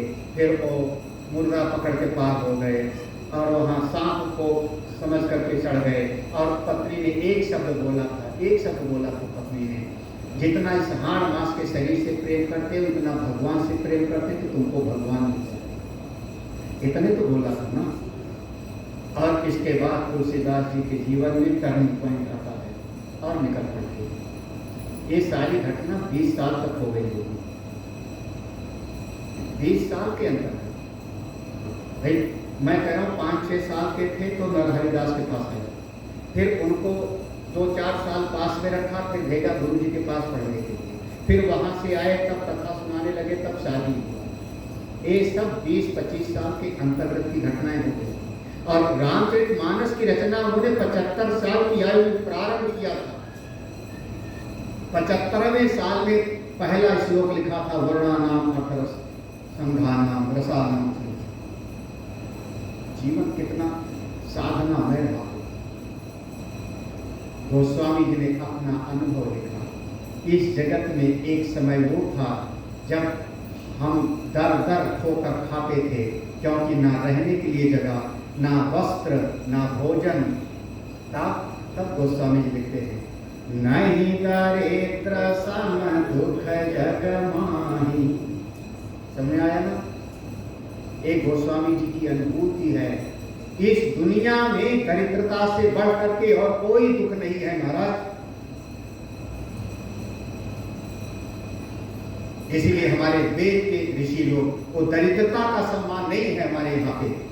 आप हमारा जो वैदिक धर्म है, सनातन धर्म में हम त्याग की पूजा करते हैं। जो छोड़ सकता है उसका सम्मान है, त्यागी का सम्मान है, दरिद्रता का सम्मान नहीं है, भिखारी का सम्मान नहीं है। उस महापुरुष का सम्मान है जो त्याग सकता है, नहीं चाहिए, राजमहल छोड़ सकता है। हम त्याग की पूजा दरिद्रता के लिए। स्वामी विवेकानंद के समय में जब अकाल पड़ा था, घोर अकाल पड़ा था, और जो बड़े बीभत्स करुणामय उन्होंने दृश्य देखे थे, आदमी पेड़ की छाल तक खा जाता था, तब स्वामी विवेकानंद ने एक शब्द कहा था कि भूखे पेट वालों के लिए ये ब्रह्म ज्ञान नहीं है। ब्रह्म विद्या जब पेट में भूख लगी होगी और उसको जाके मैं आत्मा और ब्रह्म की बात सुनाएं, कहां से ध्यान आएगा महाराज? उसके बाद फिर समाज सेवा होने का तो दरिद्रता से बढ़ के तो जमी की नहीं बात आपको, जम गए नहीं जमी, ना जमे तो जमाओ, शास्त्र की बात है। नहीं पक्का होता तो पक्का करो, बस यही है। बस इसका दूसरा उल्टा देखो, अगर किसी ने कह दिया दरिद्रता सबसे बड़ा दुख है, तो इसका विलोम होना चाहिए कि फिर संपन्नता सबसे बड़ा सुख होना चाहिए, यही ना? अगर दरिद्रता सबसे बड़ा दुख है तो धन जिसके पास बहुत होगा बड़ा सुखी होगा। महाराज आज की तारीख में हमारे भारतवर्ष में सबसे धनी आदमी कौन? हाँ, मुकेश अंबानी सबसे ज्यादा। हाँ, मुकेश अंबानी, अडानी या अंबानी, चलो मान लो मुकेश अंबानी, उनको तो कोई तकलीफ नहीं होगी ना। जा करके पहले पूछो, महाराज आपका घर सुरक्षित है? बोले हमारे घर पे वक्त बोर्ड ने दावत होकर रखा, लो हजारों करोड़ का घर, वो जहाँ प्रेमपुरी आश्रम है सामने से दिखता है, वहीं पर जहाँ हम अभी 15 दिन रहेंगे। उनका कौन सा घर है? वहीं सामने रहे। उनके घर पे मुस्लिमों की संस्था वक्फ बोर्ड ने दावत, ये जमीन वक्फ बोर्ड लो। अब पूछो तो कहेंगे एक चिंता तो हमारे भी मन में। महाराज एक उनका एक तो ये संसार में आप संपन्नता में सुख नहीं है, मेरा ये कहना है। दरिद्रता में सबसे दरिद्रता दुख है, लेकिन गोस्वामी जी क्या कहते हैं? हम दरिद्र थे, कोई पूछता नहीं था, लेकिन हमको गुरु जी मिल गए, नरहरिदास संत मिल गए, मेरे जीवन की दिशा बदल गई। तब क्या लिखा? संत मिलन सम सुख जग नाही। अब दोनों अर्थ में दरिद्रता सबसे बड़ा दुख है और संतों का मिल जाना ही सबसे बड़ा।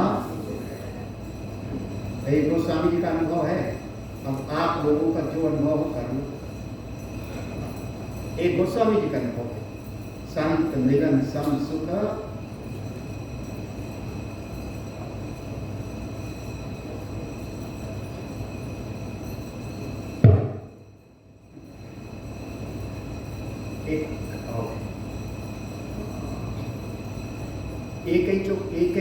एक ही लाइन में दोनों बातें कह दी।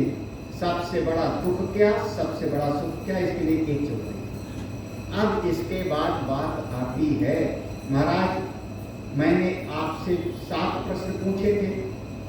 सबसे बढ़िया शरीर कौन सा? नंबर 1। दूसरा पूछा था सबसे बड़ा दुख, नंबर 3 था सबसे बड़ा सुख, और चौथा था संत असंत मरम तुम जानो। संत और असंत एक दोनों के मरम माने रहस्य को आप जानते हो। आप बताइए संत और असंत को मैं कैसे पहचानूं? गोस्वामी लिखते हैं, परोपकार वचन मन काया, संत सहज स्वभाव खगराय, संत सहई दुख परहित लागी, पर दुख हेतु असंतय भागी, भोज तरु सम संत कृपाल, परहित नीति सह विपति विशाल, सनयुव खल पर बंधन करई, खाल पढ़ाय विपति सही मरई। संत और असंत, देखो अगर हमको पहचानना हो तो संत की पहचान क्या, तो 2 शब्द में बता सकता हूँ। आपको कोशिश करना इस भाव को ग्रहण करने का। कपड़े से नहीं पहचान पाओगे, चंदन माला से नहीं पहचान पाओगे। संत कौन असंत कौन ये नहीं पहचान। गीता पढ़ना तो उसमें स्थित प्रज्ञ के लक्षण है, भक्त के लक्षण है, त्रिगुणातीत के लक्षण है। तो संत की पहचान क्या है? मैं एक शब्द कहता हूं, संत का स्वभाव अपने लिए कभी कुछ नहीं चाहे,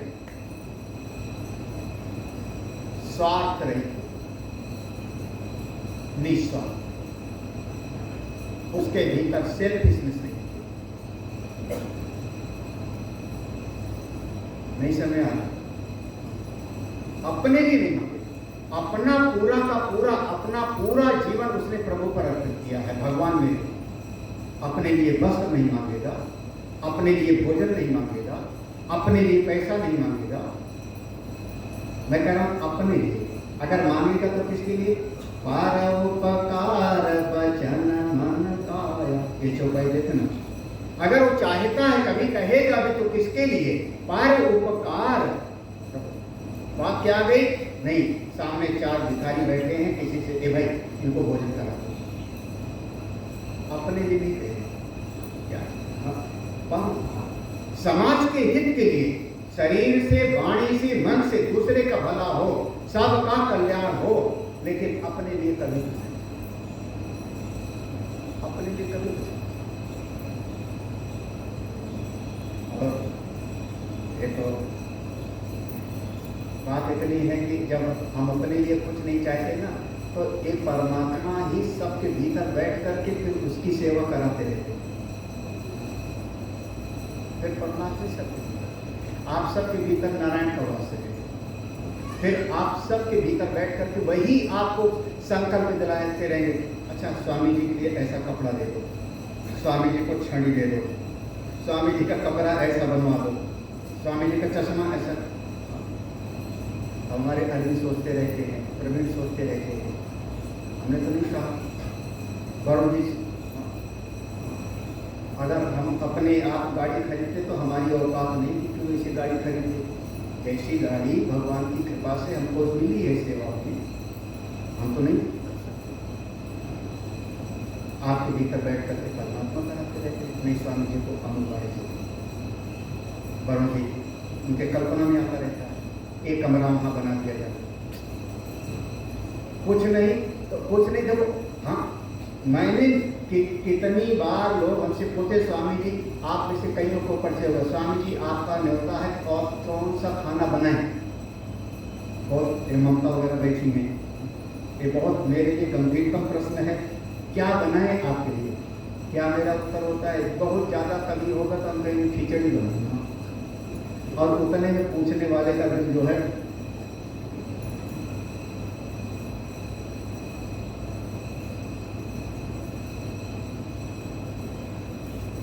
कभी कुछ किसी को लगता है, अच्छा स्वामी जी को प्रणाम किया, प्रणाम करते लगा कि स्वामी जी का पाँव तो थोड़ा गर्म लग रहा है, लगता है बुखार है, बस दवाई लेकर के चले गए।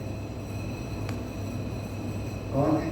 अपनापन है, सारा जगत आपका अपना है, जिसका प्रेम है करता है। इसलिए संत, जहां तक मेरी समझ है बस इतना समझ, संत अपने लिए कुछ नहीं चाहता। नंबर 1, गोस्वामी जी कहा परोपकार, परोपकार के लिए अगर मांगेगा भी आपसे तो दूसरे समाज के कल्याण के लिए, अपने। और जैसे हमारे महात्मा लोग, हमारे अनुपम वगैरह जो हमारे आश्रम में लोग हैं ना, वो हमको कंजूस कहते हैं, मुझको पता है, अनंतम को याद होगा, स्वामी जी बहुत कंजूस है।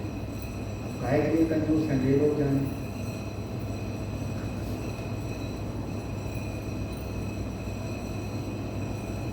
दूसरा लक्षण मैं बता देता हूं, आप संत कभी अहंकार की भाषा नहीं होती, उसको मैंने ऐसा मंत्र बता दिया, उसका बेड़ा पार हो गया, उसको मैंने ऐसा श्राप किया कि नरक में जाए,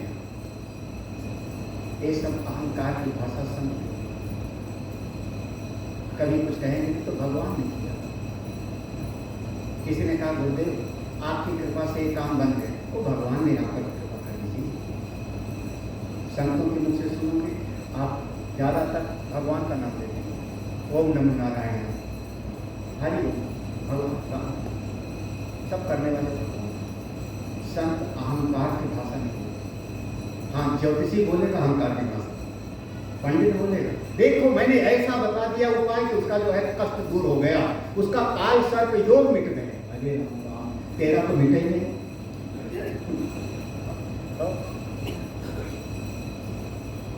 संत अहंकार की भाषा। ये दो चीज पहचान है जहां तक हमने समझा। स्वार्थ और अहंकार की भाषा से बाकी आप समझ लो। गोस्वामी जी ने लिखा संत का स्वभाव है दूसरे का हित। कैसे? और कई बार संत तो ऐसा कष्ट उठा के दूसरे का भला करते हैं महाराज।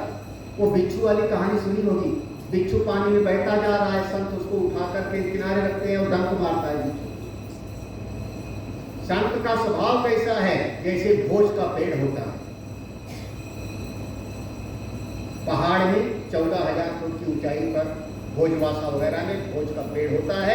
उसकी परत दर परत निकलती है और बहुत ऊंची पहाड़ में होता है तो उसको कोई पहन ले परत दर परत तो गर्मी लगेगी, फिर उसको सर्दी से बचाव हो जाएगा। तो पुराने जो वहाँ पर कोई पहाड़ में महात्मा कोई तपस्या करता था तो भोज का कपड़ा वो छाल उसकी पहन लेता था, उसको हम लोग बलकर कहते थे। उसी पर फिर ग्रंथ लिखे जाते थे भोज पत्र पर। भोज वृक्ष ने अपनी खाल को निकलवा लिया, अपनी परत को निकलवा लिया दूसरे की रक्षा करने के लिए, शास्त्र की रक्षा करने के लिए। हाँ, एक और पेड़ होता है इधर पश्चिम बंगाल की तरफ, बिहार की तरफ बहुत होता है, जूट बोलते हैं उसको, जूट या सनई, सनई जूट दोनों होता है।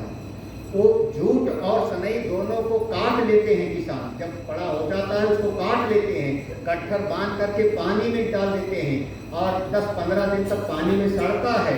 उसके बाद उसको पीटते हैं तो ऊपर की उसकी छाल निकल आती है और उसी छाल का फिर वो रस्सी बनाते हैं, रस्सी जिससे फिर चारपाई बुनते हैं या गेहूं चावल रखने का बोरा वगैरह भी बनता है, वो सब उसका। तो वो जो जूट और सन का पेड़ है उसने भी अपनी छाल को निकलवाया, लेकिन उसकी छाल निकाल के रस्सी बनी और उस रस्सी से बकरी और गाय के गले में फंदा डाला गया। तो ऐसे संत और असंत ये दोनों को पेड़ से उपमा दिया। संत भोज वृक्ष के जैसे हैं, कष्ट उठा करके दूसरे पर कृपा करते हैं, और संत समय की पेड़ की जैसा है, खाल निकलवा के भी दूसरे को बंधन में डालता है, दूसरे का नुकसान करता है। ऐसे ऐसे होते हैं कुछ, खुद कष्ट उठा के भी दूसरे को तकलीफ। वो कहते हैं हम डूब जाएं तो कोई परवाह नहीं, तुझको तो कहा। गांव की भाषा बोलते तो गांव में आदमी कहता है हम चाहे 1 बीघा खेत बेचना पड़े लेकिन तुझको सुप्रीम कोर्ट तक छोड़ेंगे।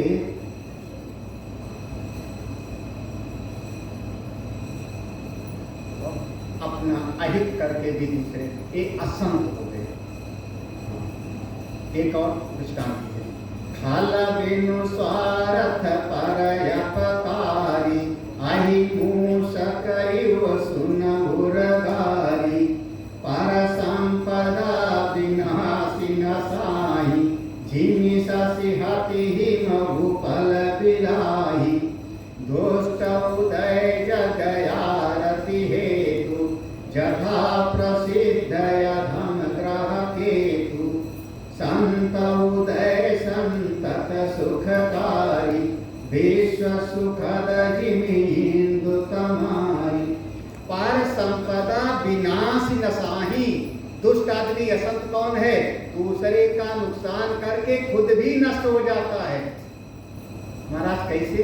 बोले जैसे कभी देखो ना, किसान ने मेहनत करके फसल खड़ी कर रखा है, खेत में फसल तैयार है और उसी समय ओला पड़ गया। जीवनी शास्त्री हाथी हिम ऊपर ऊपर माने ओला, ओला पड़ा और सारी फसल टूट के गिर गई। फसल नष्ट हो गई, बाद में ओला भी खुद ऐसे दुष्ट लोग भी होते हैं। संत, कोई एक संत प्रकट होते हैं, समाज सुखी हो जाता है, और एक असंत हो जाए तो समाज वही त्राही भी करता है। एक ही आदमी था, आप चले जाओ पता कराओ, यहाँ का तो नहीं पता हमको, इलाहाबाद में उस एरिया में चले जाओ, एक नाम अतीक अहमद नाम सुना था, वहाँ के लोगों से आप जान के आओ, महाराज त्राहिमाम था पूरा। तो अब शायद नहीं है ना, कि है पता नहीं। हाँ, इलाहाबाद चूंकि प्रयाग में कुंभ है ना, तो अब किसी को देखना होगा तो पता दिखा देंगे वहाँ का पूरा। और आपको शायद ना पता हो, उसकी जमीन मेरठ में भी निकलेगी। अगर पता कराओ तो मेरठ में भी जमीन निकलेगी, लखनऊ की बात नहीं कर रहा हूँ। और कभी आपने सुना होगा एक VIP गेस्ट कांड हुआ था मायावती के साथ में, जिस दिन से मायावती ने साड़ी पहनना छोड़ दिया था, आज तक साड़ी नहीं पहनी उस घटना के बाद। एक वो लखनऊ का नरही का गेस्ट हाउस था हजरतगंज के पास में, और वहाँ पर जो कांड हुआ था वो मुख्य कांड करने वाला थी कहाँ वहाँ पर, तो मुख्य रूप से उस पार्टी का था, अतीक अहमद उसी पार्टी से विधायक था वो। तो एक दुष्ट निकले तो समाज त्राही करता है, और एक संत मिल जाए निकल आवे तो सारा समाज, कैसे एक चंद्रमा निकल आवे तो एक चांद निकले आदमी प्रसन्न हो जाता है, लेकिन किसी दिन अगर राहु आ गया तो महाराज, राहु आ गया तो मंदिर का पट बंद। आप लोग खाना वाना भी जो बना होगा वो सब माने ग्रहण लग गया ना, तो ग्रहण के काल में खाओगे पियोगे नहीं ना, ऐसे दुष्ट होते। और क्या सुनना है गरुड़ जी? गरुड़ जी का महाराज आपने हमारा इतना बता दिया, अभी 3 बात रहेगी, 3 रह गई। 4 प्रश्न के उत्तर हो गए, 3 रह गए। सबसे बड़ा पुण्य क्या है और सबसे बड़ा पाप क्या है? 2 और तीसरा मानस का अवसर। एक 3 प्रश्न का समाधान कल हो जाएगा। आज हम सोचे कि आज प्रश्न पूरा कर देंगे, लेकिन हम भगवान ने नहीं चाहा। सबसे श्रेष्ठ शरीर, सबसे बढ़िया शरीर मनुष्य का है, परंतु वो शरीर जिससे आप साधना भजन करो, जिससे आप भगवान के मार्ग पे चलो, जहाँ आपकी बुद्धि का विकास हो, वो शरीर श्रेष्ठ है। केवल कमा खाने मर जाने वाला शरीर तो श्रेष्ठ है। सबसे बड़ा दुख क्या है याद है? गोस्वामी जी ने अपना अनुभव कहा है, कोई चाहे सहमत ना हो, दरिद्रता। लेकिन सबसे बड़ा सुख है संत मिलन सम सुख जगन। एक है तुम्हारा संत की पहचान क्या?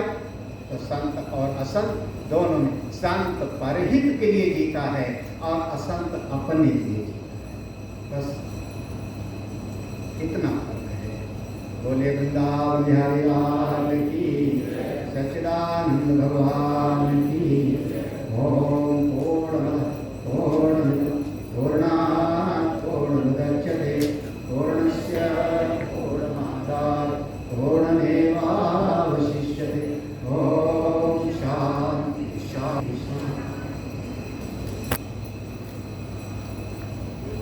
भगवान की, सच्चिदानंद भगवान की।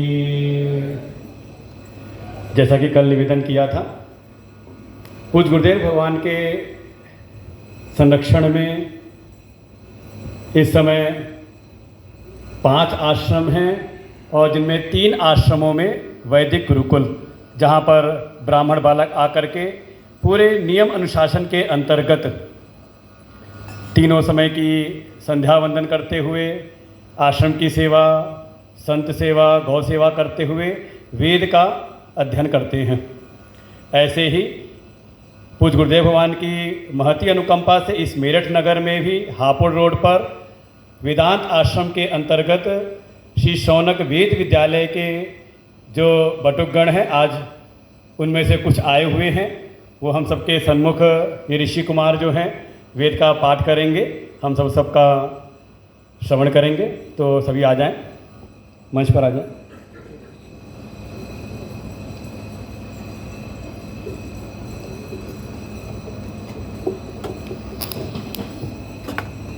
सब चलेगा, सभी बैठो।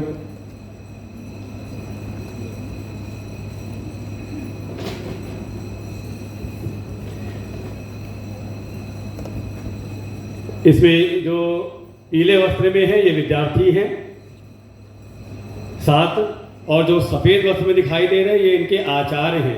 आप आयु पे न जाइएगा इनकी कि हाँ बहुत छोटे से बच्चे से दिखाई दे रहे हो। इन्होंने पूज्य गुरुदेव भगवान के ही लखनऊ आश्रम में संचालित हो रहे श्री स्वामी अभयानंद वेद विद्यालय में इन्होंने 7 वर्ष वेद का अध्ययन किया। अब गुरुदेव के संरक्षण में उन्हीं के श्री शौनक वेद विद्यालय में इस समय ये वेद का अध्ययन करा रहे हैं। तो हम सबके द्वारा सस्वर वेद का, यजुर्वेद के अंतर्गत 3 अध्याय का ये सब पाठ करेंगे।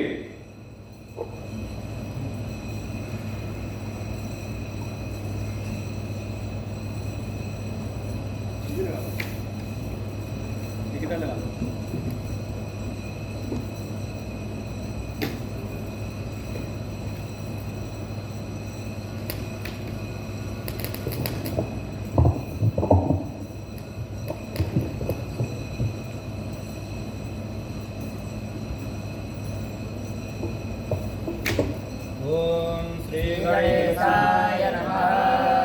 ओम श्री महासरस्वत्यै नमः। ओम श्री वेदपुरुषाय नमः। गणनाथ सरस्वती रविशुक्र बृहस्पति पंचैतां संस्थये नित्यं वेदवाणीं प्रवर्तयेत्। सरस्वती नमस्तुभ्यां वरदे कामरूपिणे विद्यारम्भं करिष्यामि प्रसन्ना भव सर्वदा। हरिः ओम। आसुः श्रीशानो परेखाभो नाभीमो घनाघनाः चोभाडश्च रेखाणि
दक्षिणा जगन्याः पुर एतु सोमः देवसेनाना भाविभञ्जतीना मयन्तीना मरुतो जन्तवगरम् इन्द्रस्य विष्णो वरुणस्य राज्ञा आदित्यानां मरुता गोदद्ध उगरम् महामानसा भुवनच्यवानां गोपो देवानां जयता बुधस्थाता उद्धारिकायामगवन्ना न्यूधान्युत्सत्वानां मानानां मानागोसि उद्भितराहन्नवाजिनां वाजिनां निरुदराधानां जयन्तां जन्तु गोखाः हरिः ॐ अस्माकमिन्द्राः यदक्षरं पदं भ्रष्टं मात्राहीनं च यद्भवेत् तत्सर्वं क्षम्यतां देव प्रसीद परमेश्वर।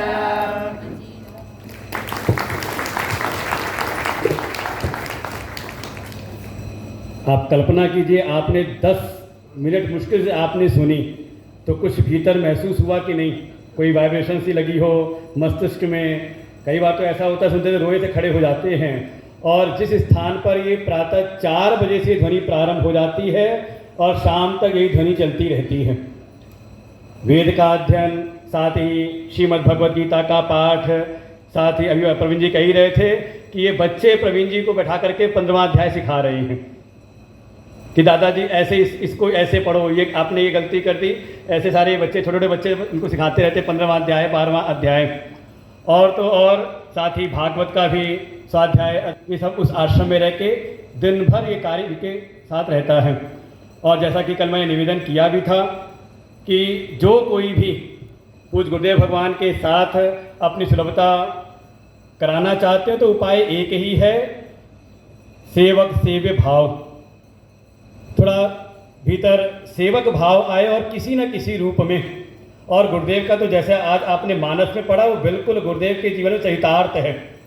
मन वाणी शरीर से गुरुदेव का जो भी कार्य है वो केवल पर उपकार। और गुरुदेव कई बार कह देते सामर्थ्य की बात, गुरुदेव की सामर्थ्य तो वो है जो ईश्वर की सामर्थ्य है। जिस कार्य के लिए स्वयं भगवान अवतार लेते हैं, विप्रधेनु सुर संत हित लीन मनुज अवतार, तो गुरुदेव के द्वारा आप जो कुछ भी उनको सेवा अर्पण करते हैं वो इन्हीं चारों कार्यों में अच्छी प्रकार से लगती है। सभी आश्रमों में ऐसे वेद पाठी ब्राह्मणों की सेवा, ये बच्चे मेरठ के नहीं हैं ये दूर दूर जगह से आए हुए हैं और यहीं पर आश्रम में ही इनका पूर्ण निवास रहता है, पूर्णकालिक निवास।